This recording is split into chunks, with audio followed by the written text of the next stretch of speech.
My name is Dylan. I'm an engineer, systems and hardware, the kind of work where everything is supposed to add up, where rules matter. That's what I always loved about my job. My marriage, on the other hand, wasn't something I ever thought I'd need to debug. For nearly 10 years, I was married to Ellie, and in that time, I honestly believed we'd built something solid. We had our routines. Weekday meals in our little condo in Capitol Hill, hiking on weekends, laughing at terrible reality TV. I thought I understood her. I thought I understood us. The first real crack showed up on a Thursday evening in late February, the kind of night when Seattle seems determined to soak every last patch of pavement. I got off work a little early, a rare treat since our project had just shipped, and I texted Ellie, asking if she needed a ride home. No answer. Not unusual. She was always busy during the end-of-day scramble. I figured I'd just swing by her office and surprise her. When I pulled up to the curb outside the big glass box of her company's building, rain hammered the windshield so hard I could barely see past the wipers.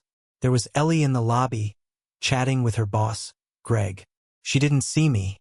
I remember thinking she looked happy, animated, smiling, the kind of smile I hadn't seen in a while. Then, as if she suddenly remembered something urgent, she grabbed her coat, hurried out into the rain, and made a beeline for a dark sedan parked right at the front. Took a second for it to register. I watched as her boss, same guy, salt and pepper hair, a bit too smooth, opened the passenger door for her. Ellie ducked inside, her bag slung over her shoulder.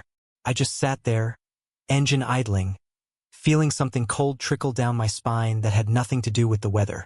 She almost never accepted rides from anyone. She always told me taxis or Ubers were easier, that it kept things simple and professional. I remember a time, years earlier, when she'd even turned down a coworker's offer for a lift, saying she didn't want work-life lines getting blurry. So why now? Why Greg? I followed the taillights as they disappeared into the rain, debating whether to call her, to text her, or to just go home. The rain drummed a steady rhythm on the roof of my car as I waited, feeling ridiculous, like I was spying on my own wife. But I did nothing. I just sat there until the clock read almost 6:30, then finally drove home, feeling small and a little bit stupid. Ellie came in a half hour later, raincoat tossed over one arm, hair slightly damp. She was humming some song I didn't recognize, the keys jingling in her hand. She seemed surprised to see me already home, but she covered it with a smile. Wow, you beat me back. Traffic must have been insane out there. I shrugged. Yeah. I ended up coming by your office, actually. I tried to make it sound casual, but my voice came out tighter than I meant. Saw you leaving. Didn't see you get a taxi, though. There was the briefest pause, just long enough for my brain to replay the image of her slipping into Greg's car. She laughed, soft but just a bit too high-pitched. Oh, Greg offered me a ride since he was heading my way. You know how bad the rain was. I didn't want to get drenched waiting for a cab. She gave me a look, a playful one, but underneath I saw something almost defensive. Are you seriously jealous right now? I tried to smile back. No, just, it's unusual, that's all. You always say you hate riding with coworkers. She waved a hand, already walking toward the kitchen to start dinner, her voice floating over her shoulder. Well, desperate times.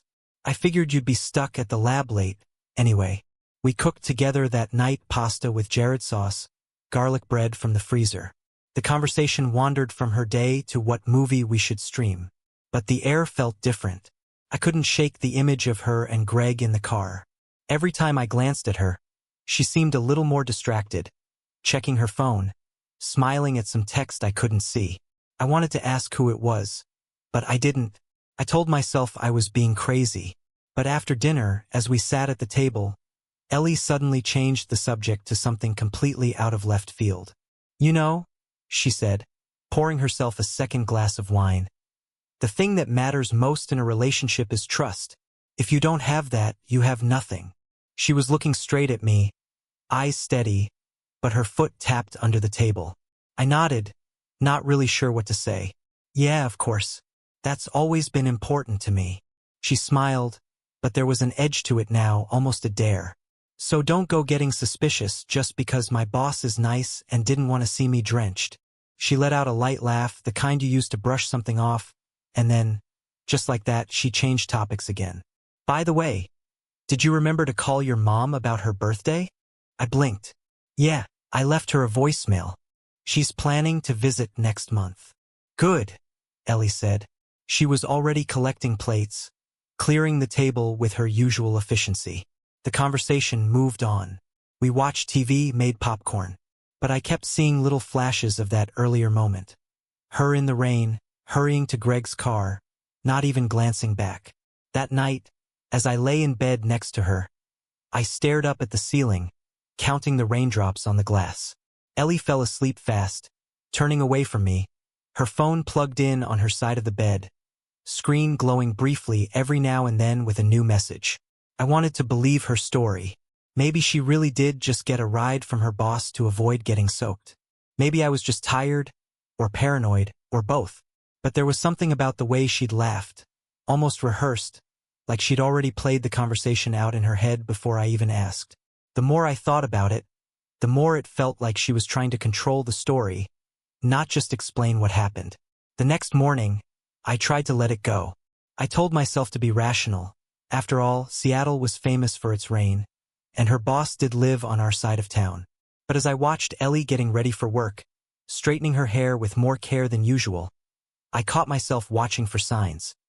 Tiny things, a new perfume, a phone call she took behind a closed door. Suddenly, everything seemed like it could mean something, or nothing. In all our years together, Ellie had never given me a reason not to trust her. But that night, something shifted. I started seeing shadows where before there was only routine. And even though she'd laughed off my question and changed the subject, deep down I knew. The rules between us had quietly, but permanently changed. And once you notice a crack, you can't help but look for more. After that night, nothing felt quite the same. I wish I could say I let it go, that I took Ellie at her word and just moved on. But the truth is, once that first seed of doubt took root, it was like weeds spreading through my brain. I tried to drown it out with work, with old routines, with forced laughter at her jokes. But the questions kept popping up, uninvited, like spam emails I couldn't delete. I started to see everything differently. Every little quirk or change in Ellie's routine felt like a clue in a puzzle I didn't want to be solving. I'd find myself replaying the events of the past few months, turning memories over and over like a detective with a cold case. There were her late nights at the office, which seemed to multiply after that rainy Thursday. At first, she'd text me updates, running late, big meeting, or grabbing drinks with the team. Don't wait up. I believed her, at least at first. But then the texts started coming later and later, sometimes not at all. She'd come home tired, distracted, almost relieved that I hadn't waited up. Sometimes she'd head straight for the shower, shutting the door and locking it behind her. A new habit. I remember thinking how strange that was, how unnecessary it seemed.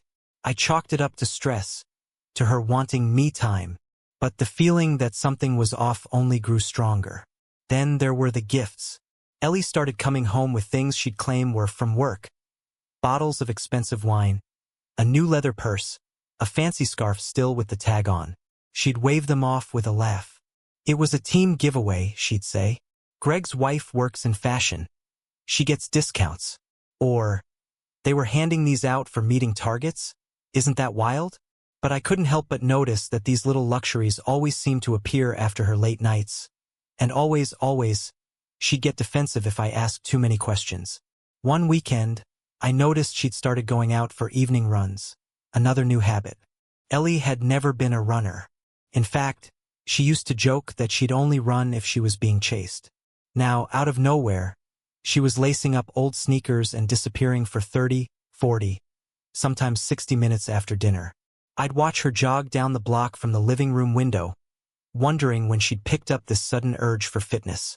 It helps clear my head, she told me when I finally asked. Work's been a lot. This is just for me. I tried to support her, told her I was proud of her, but even as I said it, a part of me was wondering who she was texting when she got back.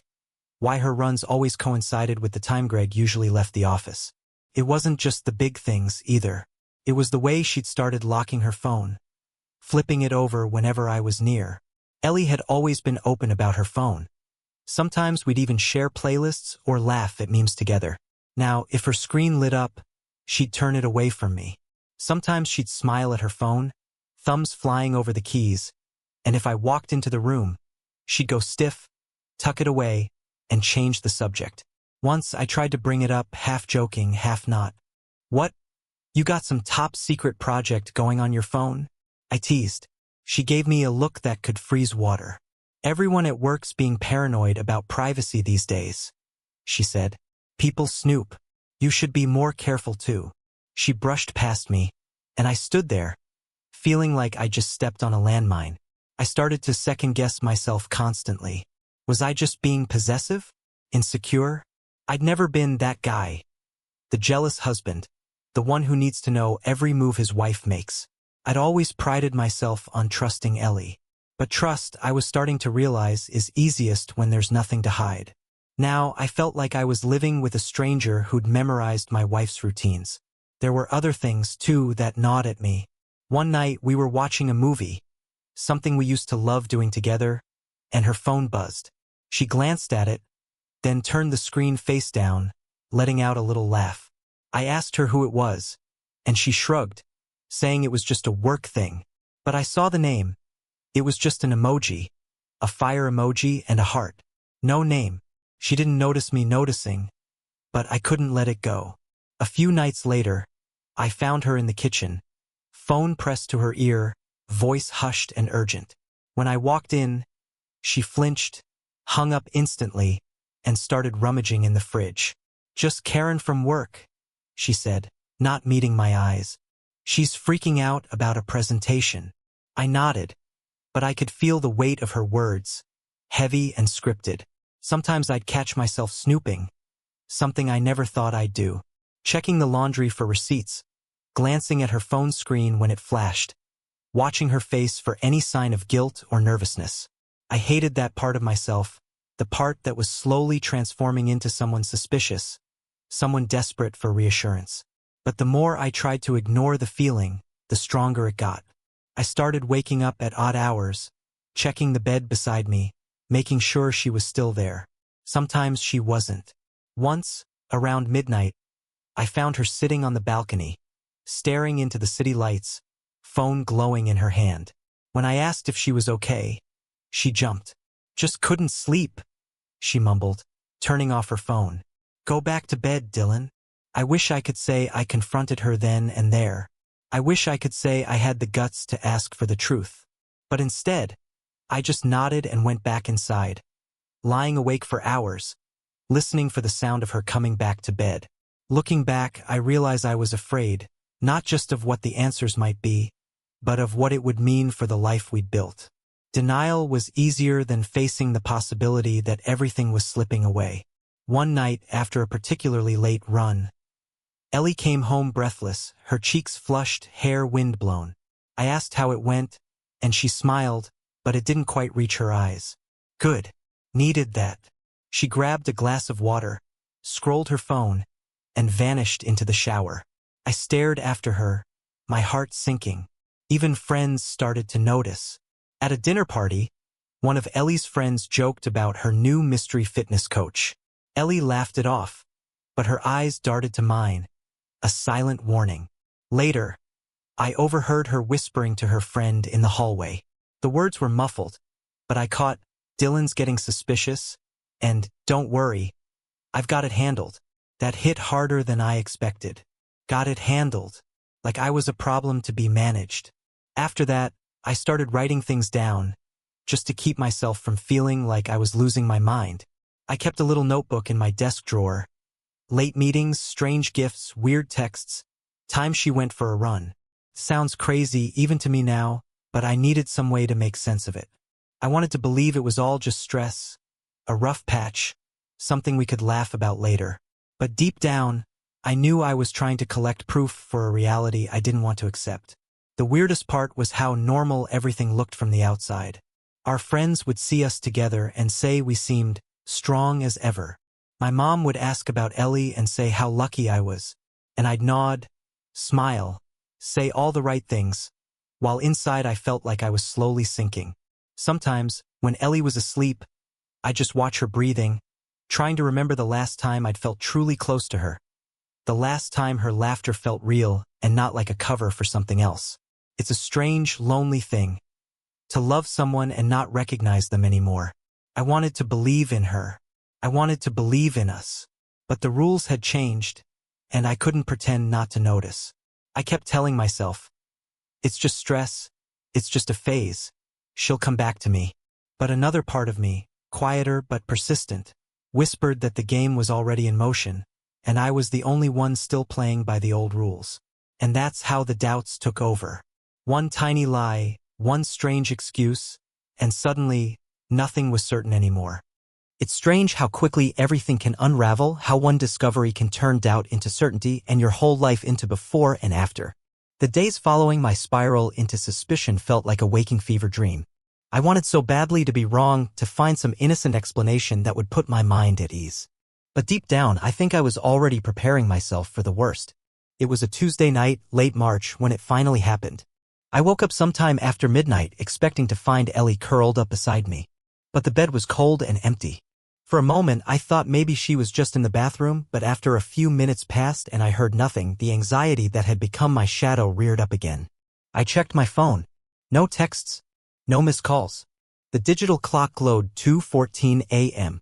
I walked through the condo, trying to keep calm. Kitchen, living room, balcony, nothing. Her running shoes were gone from the entryway, but her gym bag was still by the door. The whole place felt hollow, like a stage set after the actors have left. At first, I tried to rationalize it. Maybe she'd had a last-minute emergency with a friend, maybe she couldn't sleep and decided to go for a late-night walk. But my gut twisted tighter with every minute she was gone. I called her cell straight to voicemail. I tried again. Nothing. I left a message, my voice shaky. Hey, it's late, just checking in. Call me back, okay? I sat on the couch, staring at the front door like if I did it long enough, she'd appear. But she didn't. At dawn, I finally got a text. Not a call, just a single, cold message, going to my sister's, don't wait up. No explanation. No apology for not answering. Just a wall of silence. Something inside me went numb. I didn't even have the energy to reply. I got up, showered, went through the motions of getting ready for work. But in the mirror, my face looked pale and strange, a man who'd slept in fits, haunted by things he didn't want to see. That day, I went to work and tried to bury myself in numbers and code. But every notification on my phone made my stomach drop. Ellie's sister lived 2 hours away, and the more I thought about it, the less sense it made. My head kept spinning with scenarios, none of them good. I tried to focus, but the truth was, nothing in my life felt stable anymore. It was later that week when the last piece fell into place. Ellie still hadn't come home. She'd texted once, saying she needed space to think. I kept telling myself to respect her boundaries, to be patient. But the longer the silence dragged on, the more frantic my thoughts became. That's when I did something I'd never done before. I checked our shared online bank account. We didn't have secrets about money, or at least I thought we didn't.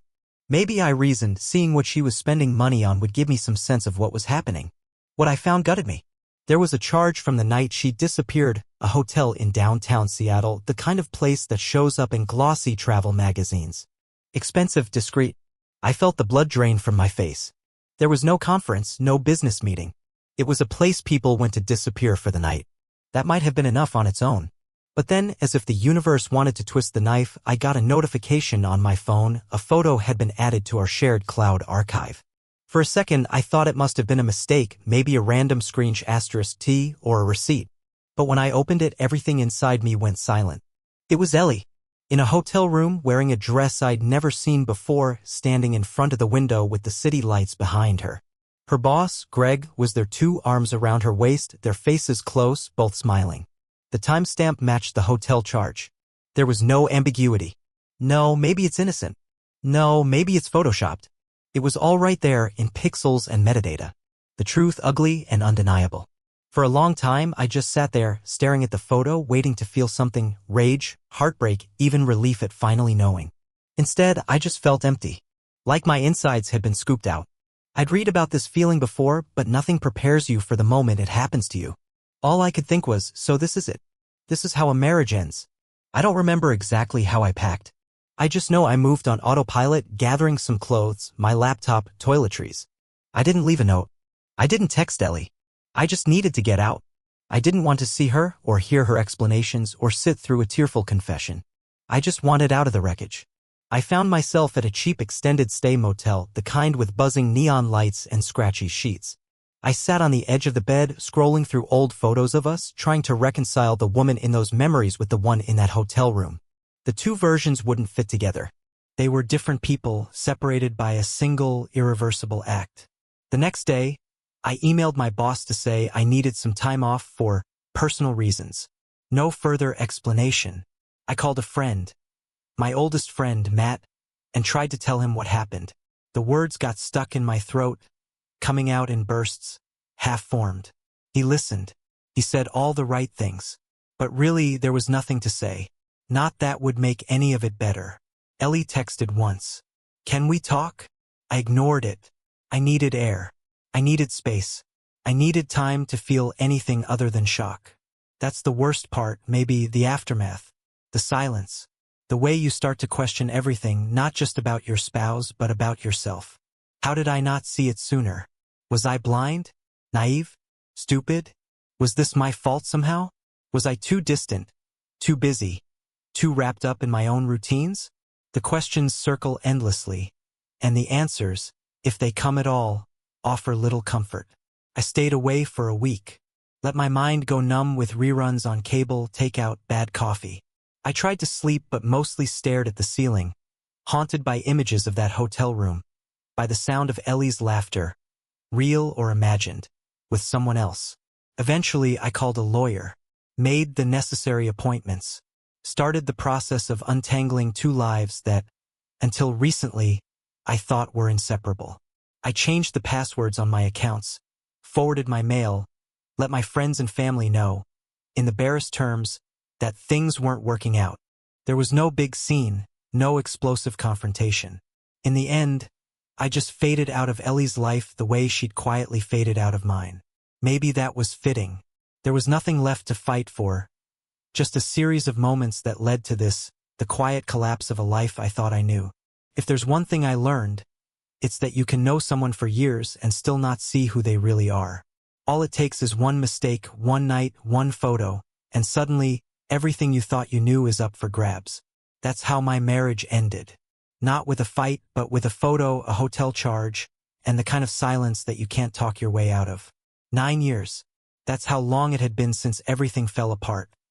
Since the photo, the hotel, the cold clarity that shattered the world I thought I knew. In those 9 years, I rebuilt myself piece by piece.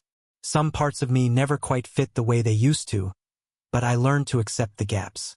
I changed jobs, moved to a smaller apartment overlooking Lake Union, started volunteering at a local makerspace just to be around people who didn't know me as Dylan, the guy whose wife cheated. Some days, the past felt like a story that happened to someone else. Other days, it was right there, a flicker of pain behind my ribs when a familiar song played or when I caught a glimpse of a stranger who looked a little like Ellie from behind. Life moved forward anyway. I got used to being on my own. I even started to like it. The encounter happened when I least expected it. Like these things always do. I was on my way to a conference in Chicago, standing in the security line at SeaTac, half awake and sipping burnt airport coffee, when I saw her. It was her hair I noticed first.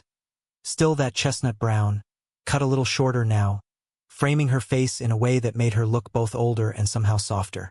She was at the check-in counter, struggling with a suitcase that looked one size too large for a carry-on. The guy at the desk was telling her something, and she laughed in that easy, musical way I used to love and now barely recognized. I almost turned and walked the other way, but before I could, she glanced up, and our eyes met. For a second, neither of us moved. It was like time folded in on itself, the years shrinking down to nothing. Ellie's face went slack with shock, her mouth falling open, eyes shining with tears that hadn't had time to fall yet. I felt my own heart skip, then thud, then race ahead of my thoughts. She walked over, slow, uncertain, like she wasn't sure I'd stay put. "Dylan?" she said. Her voice so quiet I barely heard her above the airport noise. I nodded, unable to trust my voice. She blinked hard, a single tear spilling down her cheek before she could stop it. For a long moment we just stood there, two ghosts from a life neither of us lived anymore. Ellie spoke first. I never thought I'd see you again. God. Her voice broke. She tried to laugh, but it came out as a sob. You look different.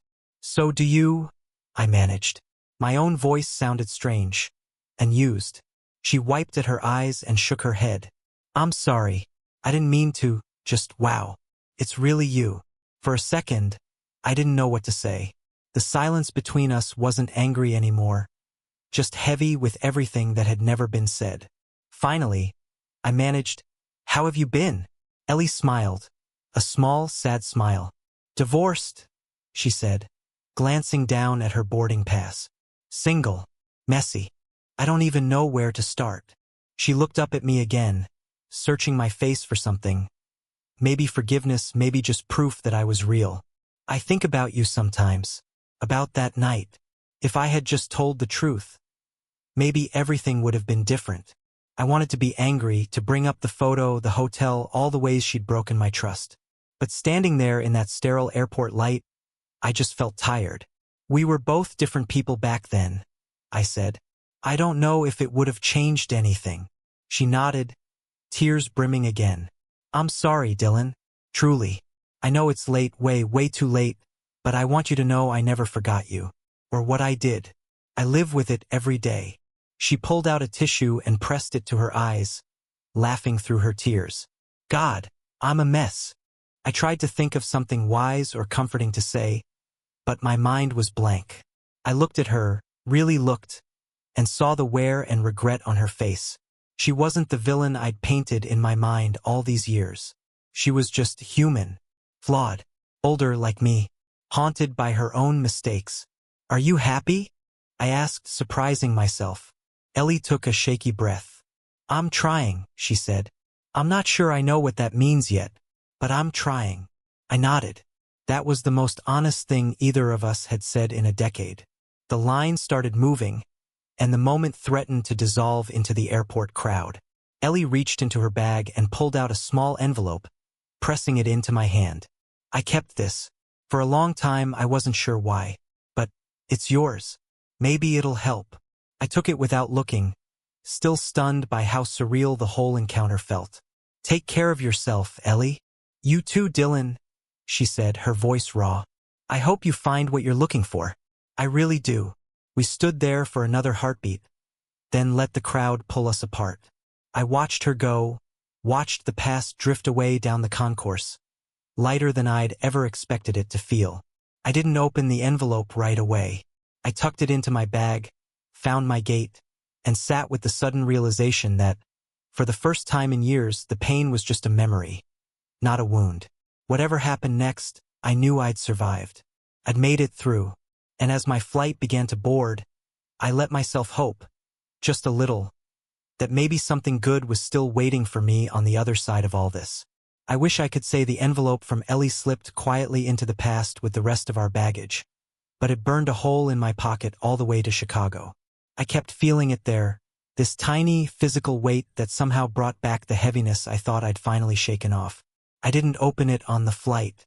I barely looked at it while settling into the anonymous comfort of my hotel room.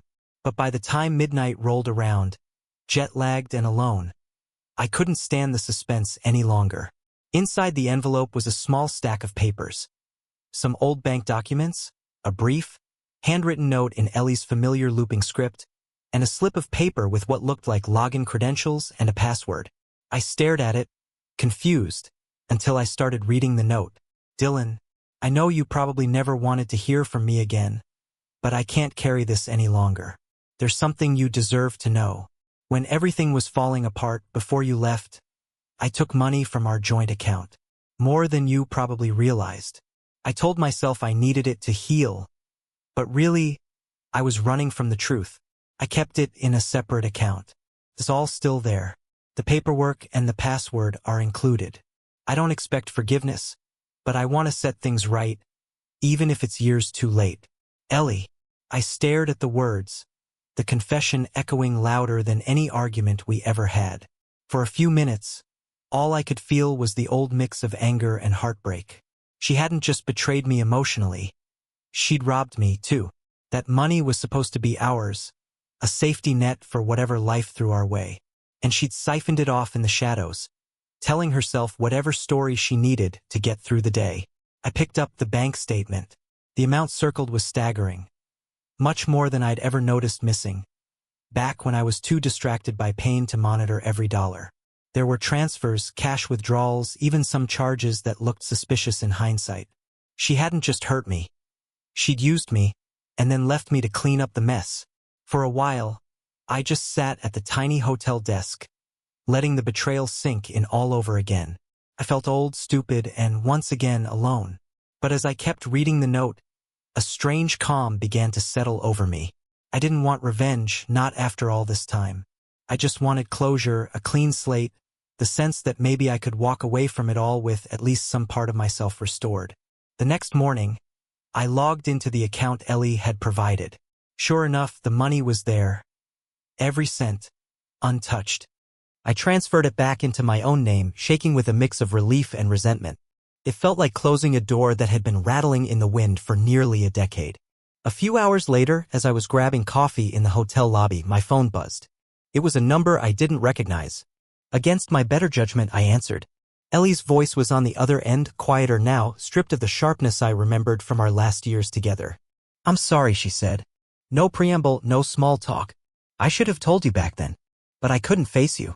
I couldn't face what I'd done." There was a long silence. I didn't know what to say, so I said nothing. "I kept it all," she continued. "I never spent a dime, not after you left. I wanted to give it back, but I didn't know how. You deserve to have it. All of it. Why now?" I asked, my voice flat. Ellie took a shaky breath. "Because I saw your face at the airport. Because it's the last piece I can give back to you, Dylan. You don't owe me anything. I just needed to make it right." For a second, I wanted to lash out, to tell her how much it hurt, how the money was just another reminder of all the ways she'd broken my trust. But instead, I just let out a tired sigh. "I got it," I said. "It's done." "Thank you," she whispered. I could hear tears in her voice again. "I hope you can. I hope you can let go now." The call ended, leaving me in the echo of old wounds and the faintest hint of relief. I stared at the documents for a while longer, wondering how many other secrets were left scattered through the years. But this was one thing, at least, that I could finally put to rest. After the conference, I flew back to Seattle, lighter than I'd felt in years. The money didn't fix everything, not by a long sh*t, but it was a piece of my past returned to me, a little bit of justice, even if it came far too late. I filed away the documents, shut off my phone, and allowed myself to imagine, for the first time in a long time, a future that wasn't defined by what Ellie had done, but by what I chose to do next. For the first time since the night everything collapsed, I felt a fragile sense of freedom. I wasn't the victim anymore. I wasn't the guy stuck replaying old wounds. I was someone who had survived, who had taken back a little piece of what was lost. And that was enough for now. I thought the envelope, the money, and the awkward phone call would be the last loose ends from that old life. But the universe had one more surprise for me. As I left SeaTac after returning from Chicago, a man in a sharp suit approached me in the baggage area.